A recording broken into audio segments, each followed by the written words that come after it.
Pertengkaran kami pun berakhir setelah Bapak mengangkat suara untuk menengahi kami. Namun atas insiden ini, Mas Fadil merasa tak enak dan bersikeras untuk bisa mulai bekerja lagi. Aku yakin dia mendengar semua yang Mbak Iva katakan. Bukan hanya hinaan itu, bahkan setiap hari ada saja sindiran halus untuknya yang pasti sangat membuatnya tak nyaman. Nan, aku rasa aku sudah bisa mulai bekerja lagi. Mas, kamu lupa apa yang dikatakan dokter? Nan, ini sudah semingguan lebih aku beristirahat dan tak melakukan apapun. Bukankah waktu ini sudah cukup?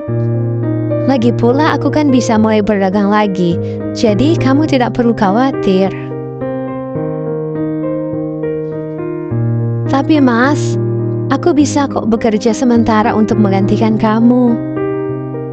Nan, tugas mencari nafkah itu dibebankan kepadaku, bukan kepadamu. Itu bentuk tanggung jawabku kepadamu. Meski sebenarnya belum rela, aku terpaksa membiarkan ia untuk mulai bekerja lagi. Benar, kita harus berusaha untuk bisa keluar dari kesulitan ini. Terkhusus bisa keluar dari rumah yang sudah seperti neraka ini menurutku. Karena Mas Fadil bilang hari ini dia akan membantu ikut berdagang, aku sengaja mengekori ibu saat akan berbelanja di pasar, berharap bisa bertemu dengannya di sana.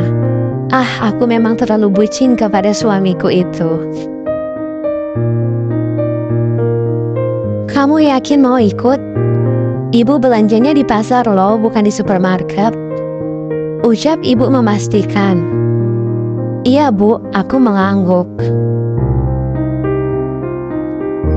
Memang sedari sebelum menikah, aku sangat jarang, bahkan bisa dibilang tidak pernah mau ikut ibu belanja. Selain di pasar terlalu ramai, aku juga bosan menunggu ibu yang pastinya akan memakan waktu yang lama.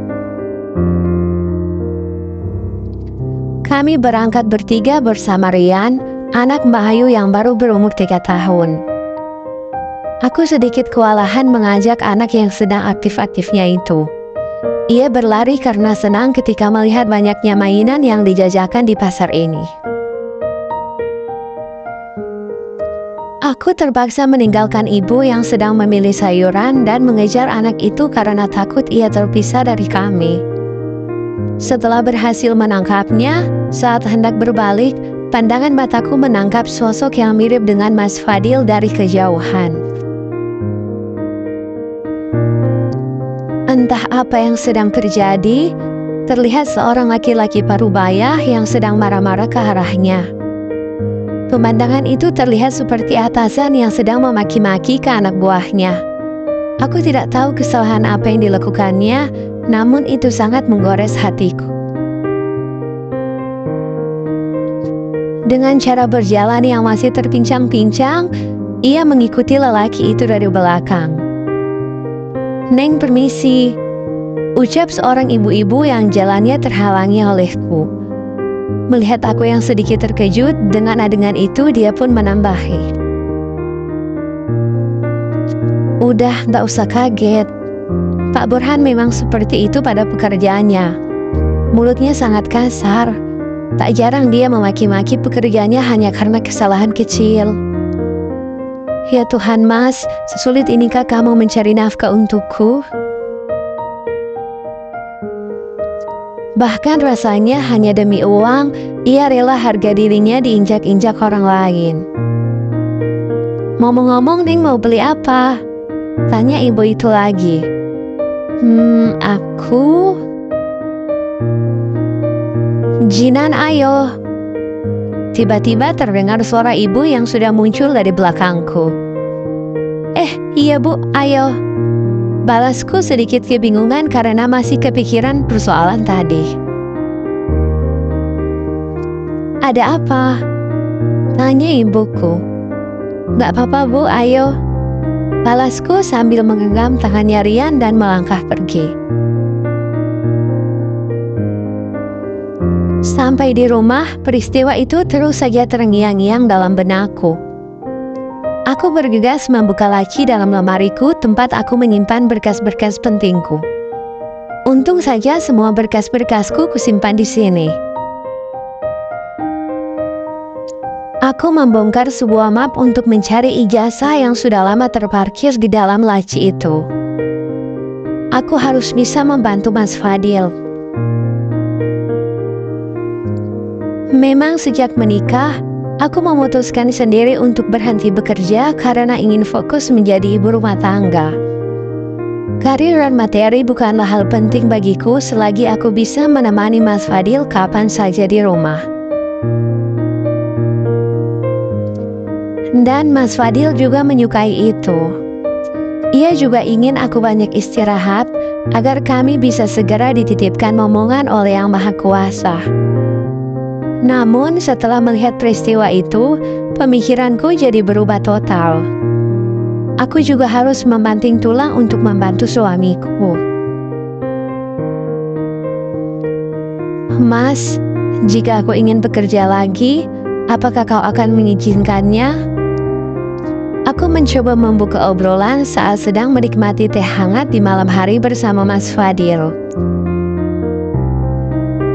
Ada apa? Kenapa tiba-tiba kau ingin bekerja? Aku sedikit berpikir untuk menemukan jawaban yang tepat. Aku sangat berhati-hati agar tak menyinggung perasaannya. Kurasa aku terlalu bosan untuk menghabiskan waktu seharian di rumah ini, Mas. Kamu ingin segera pindah dari sini? Nanti Mas usahakan biar kita dapat uang untuk menyewa kontrakan. Bukan seperti itu, Mas. Kamu tahu sendiri kan, dulunya aku bekerja dan sekarang aku tak melakukan apapun. Aku hanya ingin punya kesibukan, Mas. Baguslah, Nan. Jika kamu sudah bisa bekerja lagi, kamu sudah bisa perawatan seperti dulu lagi. Bahkan, kamu bisa membeli semua yang kamu inginkan yang selama ini tak bisa kamu miliki. Sambung Mbak Ayu yang membuat aku kesal. Bisakah tidak ada satu orang pun yang mengganggu privasiku dengan Mas Fadil? Tentu aku akan mengizinkan kamu, Nan. Apapun kemauan kamu akan kuturuti, balas Mas Fadil. Baguslah, memang seharusnya seperti itu. Oh ya, nanti Mbak akan minta Mas Dava untuk menerima kamu di kantornya. Tapi kan Mbak, kantornya Dava itu jauh di kota. Sambung Iva, tamu tak diundang yang ikut-ikutan memanas-manasi suasana. Ya, emang kenapa? Untuk mengejar cita-citanya tak ada masalah bukan jika dia harus berpisah sementara dengan Fadil. Bahkan jika... Ucapan Bayu menggantung. Namun aku sudah menebak apa yang akan ia katakan. Untuk sekarang aku belum mau ribut dengan mereka berdua. Apalagi di depan Mas Fadil. Sudah pasti mereka akan mengatakan hal-hal omong kosong yang akan lebih melukai Mas Fadil. Mas, kita ke kamar saja ya. Aku tiba-tiba merasa dingin di sini. Ucapku segera menarik lengan Mas Fadil untuk meninggalkan mereka berdua. Mas, kamu jangan masukkan di hati mengenai perkataan mereka berdua.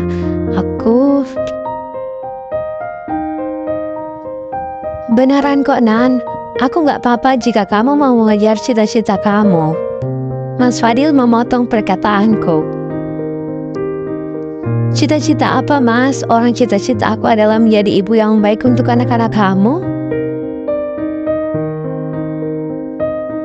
Balasku yang tak ingin membuat Mas Fadil salah paham. Dia pun tertawa kecil mendengar penuturanku itu. Lakukanlah yang terbaik untukmu, karena itu juga menjadi yang terbaik untukku. Balasnya sambil mendaratkan kecupan kecil untukku.